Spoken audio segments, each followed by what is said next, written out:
नमस्कार, आप दुनिया के फटाफट बुलेटिन में आप सभी का स्वागत है और नजर डालेंगे आज की खास खबरों पर। विधानसभा उपचुनाव में बजा इंडिया गठबंधन का डंका। 13 में से 10 सीटें जीती, भाजपा सिर्फ 2 सीटें ही जीत पाई। बिहार की रुपौली सीट पर निर्दलीय शंकर सिंह चुनाव जीते। टीएमसी और कांग्रेस ने जीती 4-4 सीटें।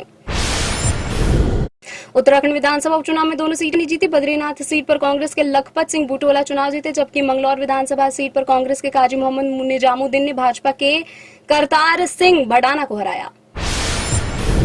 कमलनाथ को झटका। लोकसभा चुनाव में छिंदवाड़ा सीट हारे कमलनाथ को विधानसभा उपचुनाव में भी झटका। भाजपा के कमलेश शाह ने कांग्रेस के धीरेन्द्र शाह को 3000 से ज्यादा वोटों से हराया।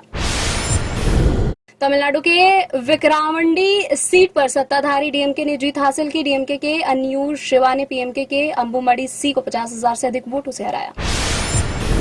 बिहार उपचुनाव में रुपौली सीट पर बड़ा उलटफेर। निर्दलीय शंकर सिंह जीत हासिल किए। राजद की बीमा भारती चुनाव हारी। रुपौली सीट से विधायक थी बीमा भारती। राजद में शामिल होने के बाद इनके इस्तीफे के कारण खाली हुई थी यह सीट। पश्चिम बंगाल उपचुनाव में सत्तारूढ़ टीएमसी ने किया क्लीन स्वीप। रायगंज, बगदा, राणाघाट और मनिकतला सीट पर टीएमसी उम्मीदवारों ने शानदार जीत हासिल की। टीएमसी के सभी उम्मीदवारों ने बड़े अंतर से जीत हासिल की। हिमाचल प्रदेश उपचुनाव में बची मुख्यमंत्री सुक्खू की साख। 3 में से 2 सीटें कांग्रेस ने जीती। नालागढ़ में कांग्रेस के हरदीप सिंह बाबा और देहरी सीट से सुक्खू की पत्नी ने जीता चुनाव।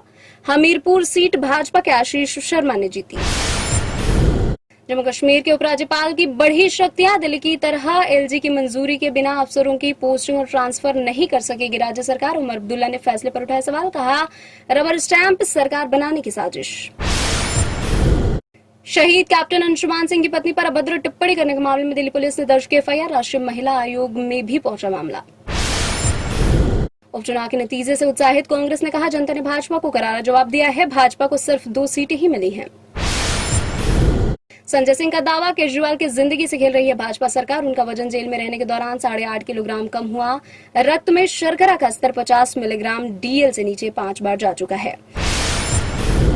कांग्रेस महासचिव केसी वेणुगोपाल का केंद्र सरकार पर आरोप, कहा मेरे फोन की हो रही है जासूसी। एप्पल नोटिफिकेशन का दिया हवाला।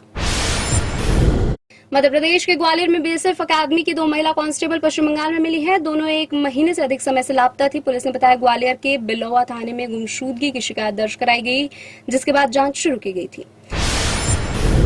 गाजियाबाद जिले के मेदिनी नगर की आदर्श नगर कॉलोनी की सुनहरी मस्जिद को मिला धमकी भरा पत्र। पत्र में कहा गया, यदि मस्जिद से लाउडस्पीकर नहीं हटाए तो लाशें गिनने के लिए तैयार रहना। पुलिस ने कहा यह किसी की शरारत हो सकती है। गजा के स्वास्थ्य मंत्रालय ने कहा, दक्षिणी गजा पट्टी पर इसराइली हमले में 71 लोग मारे गए हैं और 290 लोग घायल हुए हैं। इसराइल के एक अधिकारी ने पुष्टि की है कि खान यूनिस में हमला हमास की सैन्य शाखा प्रमुख मोहम्मद दीफ को निशाना बनाने के लिए किया गया था।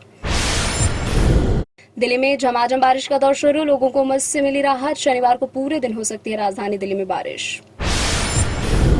जेल से रिहा होने के बाद दिल्ली पहुंचे झारखंड के मुख्यमंत्री हेमंत सोरेन ने की जेल में बंद मुख्यमंत्री अरविंद केजरीवाल की पत्नी सुनीता केजरीवाल से मुलाकात। कांग्रेस नेता सोनिया गांधी से भी मिले सोरेन।